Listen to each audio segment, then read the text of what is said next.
Hi there, Calvary community. Byron Hunt here, Counsellor at Calvary. I just wanted to put this out. I've recently been reading this book called The Bonsai Child by Judith Locke.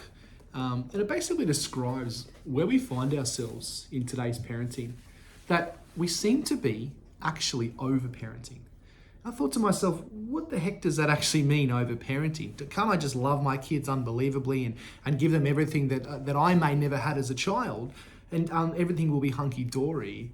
But what Judith Locke has actually found out in her own research, through her PhD research, is that we're actually finding ourselves in a culture of overparenting.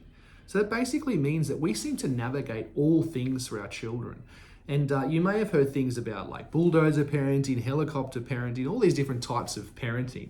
And there's a Justin Coulson's his show on Channel 9. It speaks that the same thing, that we all parent in a different way. And it's not about right or wrong.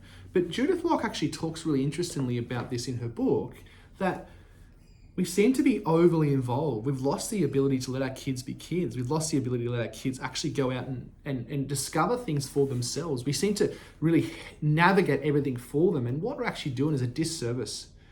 If you think about your own childhood, and some of you might have great childhood, some of you may not have a real hard childhood, but what you experience, what you learn a lot of times was through trial and error. And even about your young life as like a young adolescent, that's actually where we learn things. So I suppose my own challenge to myself is, how am I seeing me over-parenting?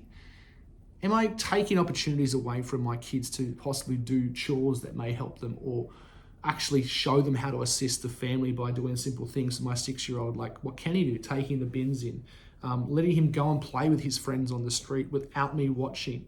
Because it's really important for my kid to have confidence.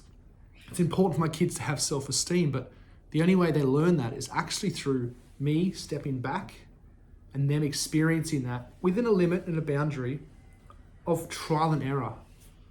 Just a thought I had.